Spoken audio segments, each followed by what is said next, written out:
Hello, hello, hello. So today I am bringing you a video to discuss.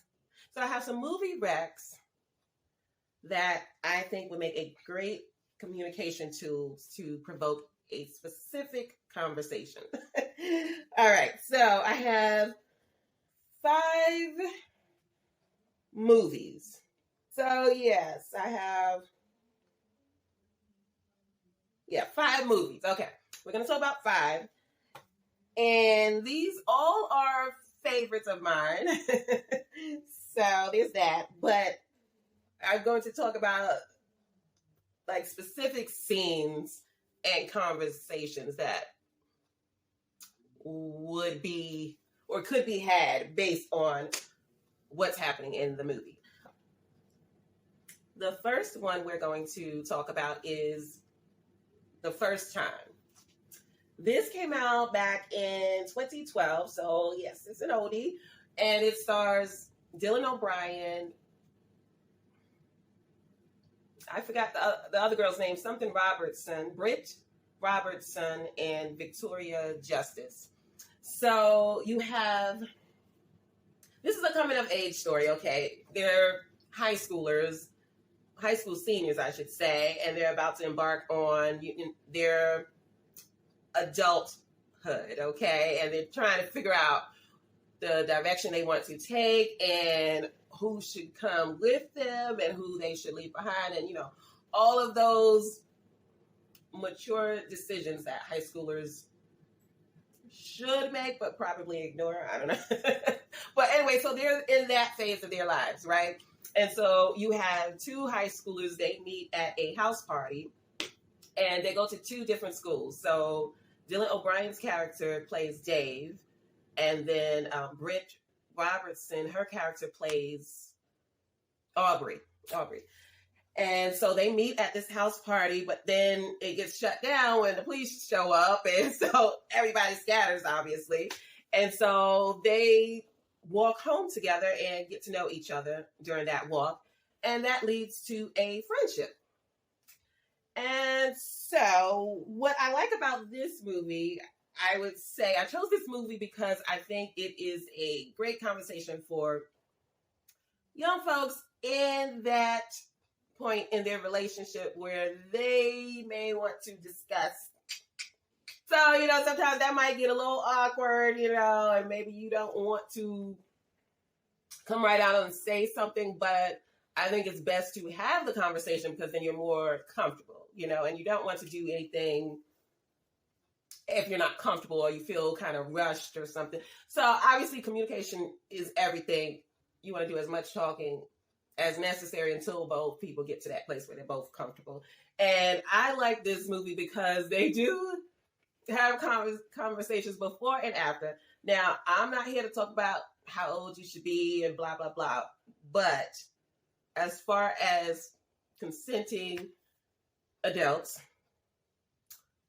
if you are at that stage where maybe you're still kind of new in the relationship, but you're ready to have the conversation, maybe not ready to do the do, but you're ready to have the conversation, I would say this is a good movie because there's a couple of scenes. There's a couple of scenes that kind of would provoke this conversation. So, yeah, I'm going to leave it at that.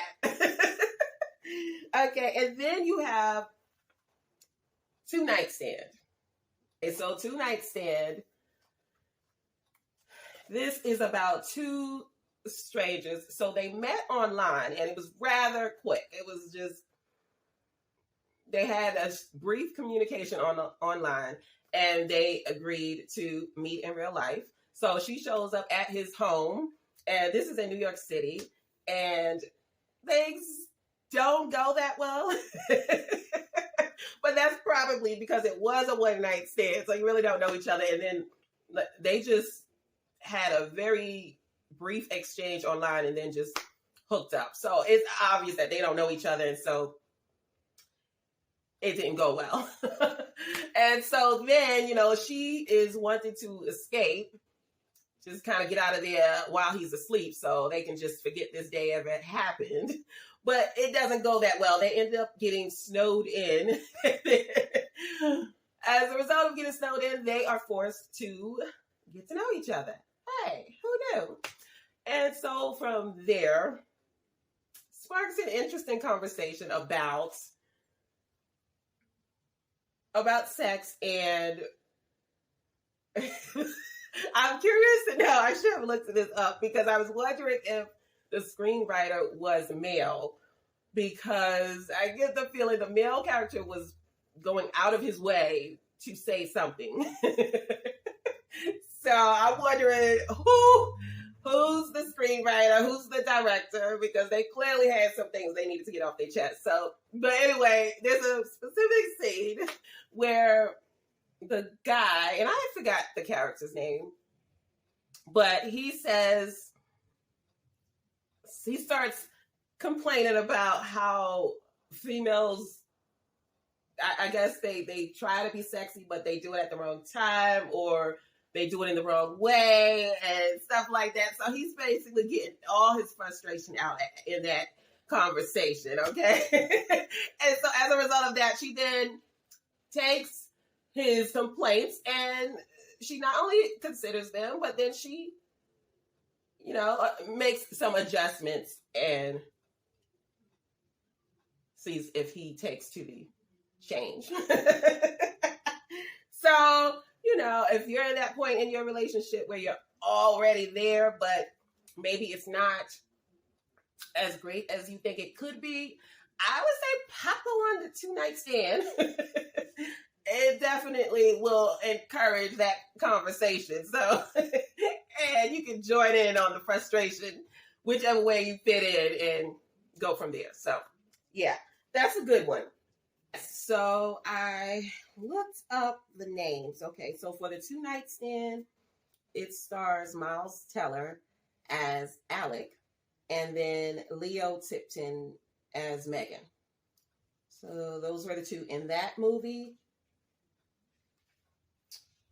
And so up next is Take Care. Now, this is one I came across late. So I think it came out in 2014, but I discovered it last year. So right on time, I guess. That's how this works. Okay, so in Take Care, this stars Leslie Bibb and Thomas Sadowski, I think. Okay, so Leslie Bibb plays Franny, and Thomas Sadowski plays Devin, right? And those are the two leads in this film. And basically, Franny gets into a horrible car accident, and she just scars up and breaks a lot of bones, a lot of bruising. She has to be laid up in bed for some weeks, okay? So she has to be off from work, and she basically needs round-the-clock care. So her girlfriends, they come around, every day to check on her because she lives alone. And she lives in a walk-up apartment in New York City. So they come around, they rotate between, I think it was 3 girlfriends. They rotate between the 3 of them who's going to check on her. But then obviously, because I think she had to be convalescing for like 6 weeks or so, they realized this is not going to work for that long. They have jobs, families, they have other obligations. So they tell her, you need to come up with a better strategy. And so the premise is a bit unrealistic, but it's a movie, so we're not going to get all into that, okay? She chooses to reach out to her ex-boyfriend, who she has resented ever since they broke up, because she feels like she took care of him. She did the honorable thing when he was in a similar situation. And so she wants that in return, even though they are no longer in a relationship. So she reaches out to him to let him know she could use some help. And, if he could provide it, that would be great. He obviously thinks this is weird and why is she calling me? And not to mention he's in a relationship. So, yeah. It's a bit unrealistic, but I really enjoyed the movie because Leslie Bibb is quite an actress. I mean, I remember her from, I think she was on like a CW show or something. And then I think she used to be a model. But, like, she's a really good actress. But anyway, so why I picked this movie, I think it's a good movie to provoke a conversation about how you end relationships. Because I think the way a person ends a relationship matters. And that's something we tend to overlook when we are getting to know somebody. So, yeah, I would say that's a great movie to sort of gauge what kind of the character of the person that you are getting to know. Because if they end relationships on bad terms, then, you want to know that. You know what I mean? So those are my thoughts there. Okay, and then the next one is Roxanne Roxanne. So, I don't think I said the other three were film releases, like in the theater, and now you can see them on like Prime or something, or rent them, whatever. But Roxanne Roxanne is on Netflix. It was a Netflix original film. So this film is based on a true story about the rapper Roxanne Shante.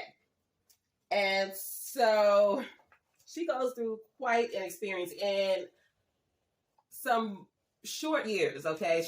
I think she blew up with her rap career around 16 or something like that. She was kind of young, considering who she was around and what she was doing. She was rather young, and it didn't last very long. I'm thinking around 4 to 5 years that her peak lasted for. And so this is the true story about the rapper, how she came from humble beginnings and living in Queens. I forgot which projects, Queensboro or some projects in Queens. She lived there with her mother, who was a single mother, and her siblings. And so she always wanted to make it as a rapper, and she was quite dedicated to perfecting her craft and making it in the industry. And not only because she was young, but because she was also female, it was quite difficult, and she had some hurdles to get over to get in there, obviously. And she grew up fast as a result of making it. And so I would say this movie is good for a specific discussion because it's relevant as far as with the Me Too movement and, the situations with powerful men. You have the R. Kelly situation, Bill Cosby, a lot of powerful people who the nation has come to love, or not, but come to know. And then it is later discovered that they maintained their power with some perverted tactics. And so I think Roxanne Roxanne is a good movie for if you have a young person in your life who is considering getting into the music industry. That you can take that opportunity to sort of give them a heads up on some things. Even if you're not in the industry, there's certain mentalities that you know and you see in everyday life that you don't have to be in the industry. You can recognize certain personalities within your own life and help to shed light on them to that young person in your life. So I think it is a relevant movie, relevant to today's times, and then relevant, obviously, if someone is interested in pursuing a career in music. Or, Hollywood, it's all the same. So, but yeah, so there's that. And then my last one is Our Souls at Night.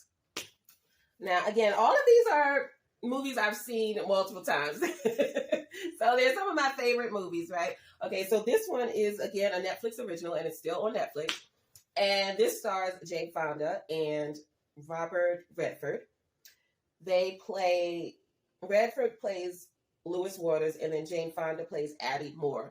And they both are at similar points in their life. They're seniors who have both lost their spouses recently, and they are still in the grieving stage when Addie presents Lewis with a